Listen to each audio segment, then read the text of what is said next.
This video provides an introduction to Chinese classical thought, starting from the first written records sometime after 1000 BCE through to the ascension of the first emperor in around 221 BCE. I'll attempt to contextualize the key thinkers and schools in the historical period in which they lived, as well as provide a brief overview of some of their key ideas. As a disclaimer, the dates of most thinkers are approximate, and in some cases the ideas and works attributed to them were probably a compilation of many authors, often with differing and even contradictory conclusions. Finally, we must acknowledge that we are dealing with an incomplete corpus of works, with many thinkers and ideas not preserved in the literary record due to a lack of popularity amongst palace elites and bad luck. This is also a good opportunity to acknowledge that the thought that is preserved is primarily that of a privileged, literate, educated, and male writer elite, who made up the upper echelon of ancient China. However, I hope that this video provides a window of insight into the vibrant intellectual culture prior to the unification of China under the Qin. As with most things, it's always important to start with the beginning. Hominid habitation of the lands that would come to be known as China began over 1,000,000 years ago. Stone Age cultures developed agriculture around the two major river systems of China, with rice being cultivated around the southern Yangtze River from 8000 BCE and millet on the banks of the northern Yellow River from 7000 BCE. These cultures built houses, made pottery, buried their dead, and used pictographic images which possibly represented proto-script for later Chinese. Bronze working eventually developed in these cultures around the Yellow River around about 3000 BCE and spread from there. In Chinese mythology, the first rulers of China were 3 godlike sovereigns, followed by 5 emperors who were described as culture heroes who taught the people key skills like building homes, making fire, and agriculture. The traditional dates for the reigns of these sovereigns last until around 2000 BCE, when the last of the kings abdicates in favour of Yu the Great, the founder of the legendary Xia dynasty. Tradition states that the Xia become corrupt, and their last ruler, Ji, was overthrown by a man named Tang, who went on to establish the first dynasty for which there is archaeological evidence, the Shang, around about 16,000 BCE. The Shang left a rich material culture, including numerous oracle bones. These were the shoulder bones of animal sacrifices, or sometimes turtle shells, which were inscribed with questions using an early form of the Chinese script. The bone or shell would then be heated with a metal rod until it cracked, at which point the cracks would be interpreted to provide an answer to the question. Legends state that the Shang dynasty in turn became corrupt and overbearing, with the last infamous tyrant of this dynasty, King Dixin, overthrown by his vassal, King Wu of Zhou, around 1045 BCE. Initially, in a period of time called the Western Zhou, the state was relatively successful, with lesser Zhou relatives appointed to rule over fiefs carved out of the former Shang lands. It was in this period when the early classics of Chinese literature were born. Among this is the Book of Changes, or I Ching, a divination manual which, when read with its commentaries, provides a common metaphysical framework which pervades later Chinese thought. The book focuses on change as the singular constant in fluid realms of heaven, human, and earth. This constant provides the spontaneous tendency towards generation amongst all things. Another venerable text from this time is the Book of Documents, a proto-history capturing the legends of the Xia, Shang, and Zhou dynasties. It also provides a political framework, legitimizing the overthrow of previous dynasties, which is the mandate of heaven. Heaven, or Tian, is seen as the divine guiding presence in the cosmos, with the ruler acting as an intermediary between the human and the divine. However, when the ruler fails to live up to the exacting ritual and moral standards expected of them, the mandate from heaven is removed, and it is the duty of the righteous vassals to rise up and overthrow their corrupt monarch, cleanly erasing any doubts of Zhou guilt from betraying their former Shang masters. As time went on, the ties of kinship between the feudal lords and the Zhou kings diminished, and the Zhou became so weak that their traditional capital, near modern Xi'an, was sacked by nomadic people known as the Chuanrong in 771 BCE. Forced to flee, the weakened Zhou set up a new capital in the east near the modern city of Luoyang. However, Weakening state power acted as a spark to early Chinese intellectual life, as differing thinkers attempted to promote what they saw as the best way to overcome the fragility of the feudal order. Archaeologically, this time is known as the Eastern Zhou, reflecting the movement of the capital. However, it is known more commonly as the Spring and Autumn period, representing the slow decline of the Zhou, allowing for this intellectual flourishing, but also a sense of impetus that many of these thinkers had. Lao Tzu, one of the semi-legendary founding figures of the Taoist tradition, dates traditionally to around 601 BCE and is associated with the text the Tao Te Ching. As context, whenever you hear the suffix zi, know that it roughly translates to master, and so Lao Tzu translates to Master Lao. He promoted a worldview that saw the dark, mysterious, and unfathomable Tao, or Way, as the progenitor of all reality, and the Dai, or virtue, the myriad things of mundane reality generated from this mysterious Tao. Lao Tzu highlighted the manner in which, by coming into being and holding qualities, objects and people split themselves from the primitive whole. He highlighted the paradoxical importance of non-being for being, stating that a bowl can only be useful because of its empty hollow, and a wheel is only useful because of the empty space between its spokes. In practice, Lao Tzu promoted an ethical system focused on non-action and non-interference, hankering for a primitivist society where humans could live in accord with nature. For Lao Tzu, this meant embracing the limitless non-being of ourselves, unsullied by the unnatural designs of humanity, the pure and free formlessness of the uncarved block.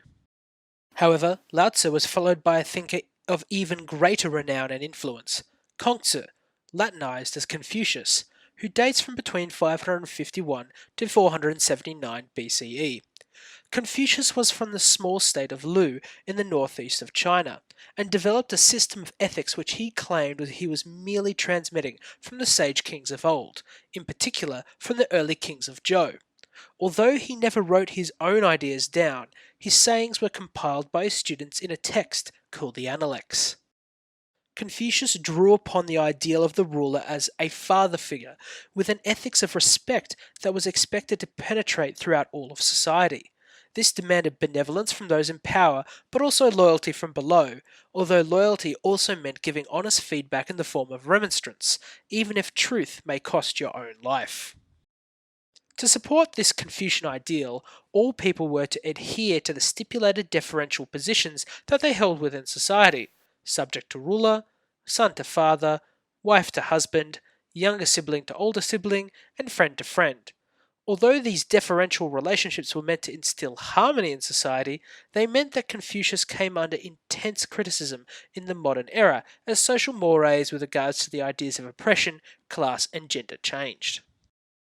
Although Confucius was not very successful during his lifetime, his students continued to carry the torch of his school of thought. One of his students, Zhengzhi, wrote the text The Great Learning, and Confucius's grandson, Zixi, who studied under Zhengzhi, wrote another text called The Doctrine of the Mean.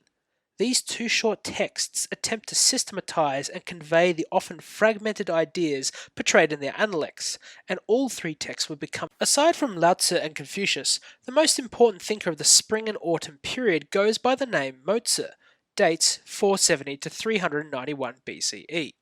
He preached a doctrine of undifferentiated love, where everyone should show due care to others and not favour those related or close to them.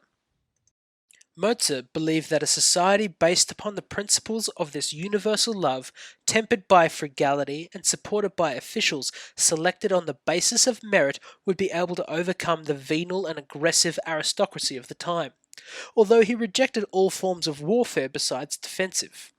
Mozi and his followers believed that heaven would act as a judge against those who failed to live up to this exacting moral standard, and that their misdeeds would be noted by supernatural watchmen, who would see to the punishment and reward of failures and successes in the afterlife. Mozi's followers, called the Moists, would remain important throughout the Eastern Zhou dynasty, but with time would fade from importance as their philosophy was eclipsed by other schools of thought. Towards the end of the 5th century BCE, the spring and autumn period of the Zhou dynasty decayed into a period known as the Warring States. The Zhou sovereign was now so weak that they represented nothing more than a figurehead as the former feudal vassals now battled in open conflict for supremacy and power. Despite the political and military chaos which descended upon the lands of China, this was also a period of intellectual flowering, known as the Hundred Schools, where scholars throughout the former Zhou lands experimented with new ideas and attempted to advise those who sought to become the new power in the land.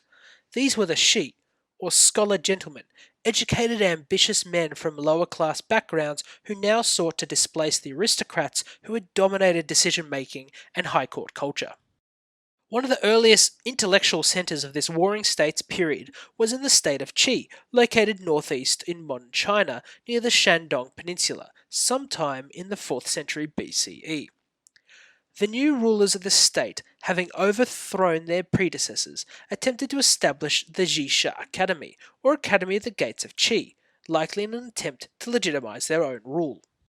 Despite the purposes behind its founding, the Zhisha Academy attracted scholars from all over the former Zhou domain, and as such became one of the key locations for state-sponsored intellectual activity during the Warring States period. The scholars of the Academy were, from an early time, involved in syncretic work, with a text called the Guanzi, taking its name from the famous Qi Chancellor from the earlier spring and autumn period, a great example of this.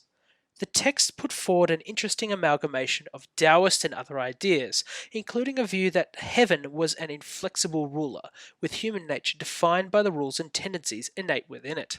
The text also includes some of the earliest references to Taoist meditation practices, with an exhortation to abandon the common senses and reach for the Tao from within, cultivating the inner spiritual energies, or Qi.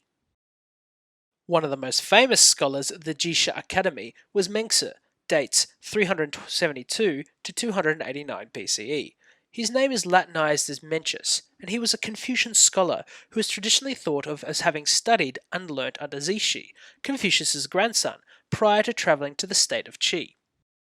Mencius saw himself as continuing to transmit the same ideas and values espoused by Confucius, but he elaborated further on the topics of human nature and reality. He put forward an ideal of human nature as inherently good, referring to our innate desires to help those in distress, even if there is no chance of reward. He uses the example of how people would jump to assist a small child who fell down a well, without first stopping to deliberate whether or not they would be rewarded. In response to the criticism that there appeared to be those who were evil by nature, Mencius replied that they were like a mountain, which, deforested by the surrounding population, was bald in appearance. As long as the villagers continued to log the mountain, it would remain bald, but as soon as they stopped, new sprouts would grow, and eventually it would be covered over with forest. In such a manner, so a bad person would naturally turn to the good if they were allowed to return to their natural state. Mencius also developed a novel conception of the term qi, a term encompassing breath, spirit, and energy. Although the term has been used previously by Confucius and Mozi to refer to the animating force of the body, Mencius argued that qi permeated not only the individual but also the universe, and that it could be augmented by righteous conduct in line with natural goodness, and degraded by bending to external forces which sought to control or bend an individual away from their nature. The Zhisha Academy also served as the home of Mencius's ideological rival, the Confucian scholar Kunzi, dates 310 to 235 BCE. Unlike Mencius, who had supported the Confucian ideas of heaven as guarantor of the ruler, Kunzi saw heaven as uninterested in human affairs. Furthermore, he directly opposed Mencius's conception of humanity as good, instead arguing that human nature was inherently selfish. However, Kunzi wasn't a pessimist. He saw in this nature a limitless opportunity for self-improvement. He argued for constant education and self-application to overcome this inherently selfish nature and dispose oneself towards virtue, put forward by earlier Confucians. It is traditionally thought that Kunzi took 2 students, despite failing to convince the rulers of his day of the virtue of his philosophy. I mention this because these 2 men, Han Feizi and Li Shi, would be important in the later history of China. The school wasn't merely limited to Confucians, and the philosopher Zhao Yan, one of the great minds of the schools of naturalists, developed a sophisticated cosmology which incorporated two earlier ideas from his school: Wu Xing, or the five elements, which saw reality as a constant flux between fire, water, earth, metal, and wood, and yin yang, a concept of mutual dependence and interpenetration between all things, with opposites existing codependently within a singular whole rather than split off from one another. Although Zhao Yan's school of thought disappeared, the ideas of Wu Xing and yin yang became important throughout Taoist and Confucian systems of thought alike. Conflicting reports also indicate that the academy may have played as home to the second most important philosopher in the Taoist tradition, Zhuangzi. The mysterious sage espoused a very different philosophy compared to Lao Tzu, to the point that some scholars suggest that Taoists later synthesized two separate schools of thought. Zhuangzi saw heaven and nature as unfathomable, and instead of seeking understanding, invited us to instead rejoice in the chaotic spontaneity of life. In the face of the unnatural constraints of society and tradition, Zhuangzi recommended a withdrawal to a life of non-action in accord with nature. The Jisha Academy was not the only area of intellectual development. Outside of the academy, differing scholars and thinkers advanced novel ideas and systems, attempting to present them in the courts of the dukes, marquises, and pretenders to the title of king. One group of these thinkers, later called the School of Names, developed a complex system of logic and rhetoric which they applied to paradoxes of space, time, and linguistics. However, their efforts were seen as sophistry by other thinkers, and spurred later Moist thinkers to develop their own logical arguments to solve the quizzical riddles that they had developed. Although China never developed its own indigenous formal system of logic, these thinkers represent an amazing achievement in their own right. Another thinker from this period was Yang Zhu, an ethical egoist who advanced a theory which suggested that humans not only were selfish, but should follow their selfish nature as an ethical guide.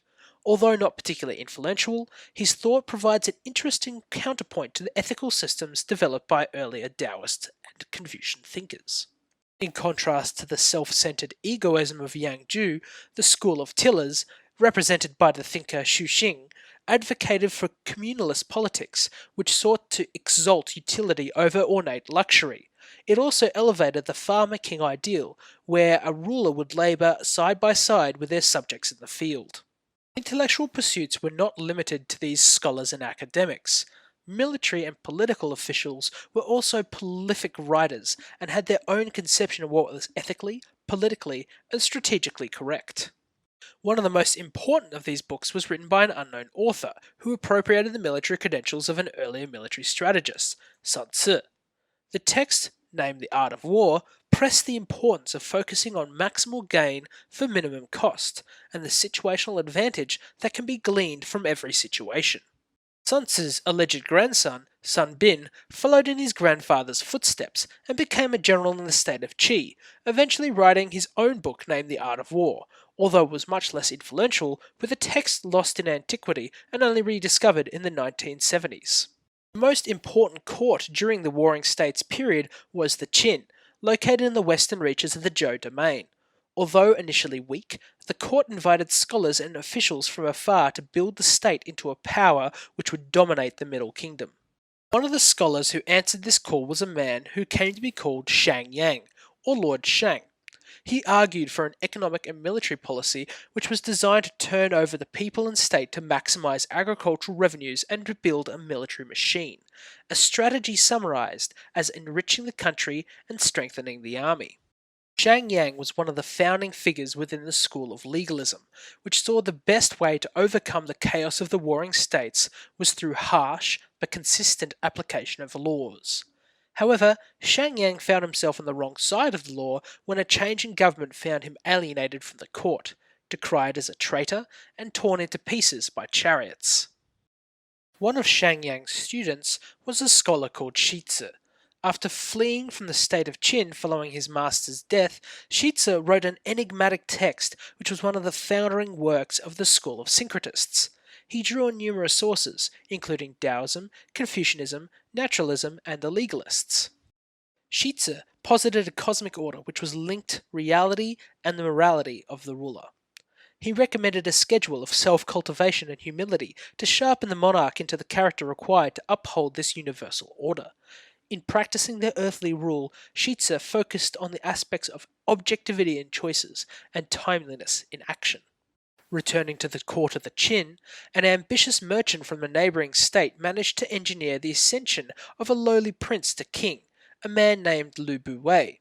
He was so trusted by the king that he was made the regent of his son, Ying Zheng, a man who had shaped the history of China.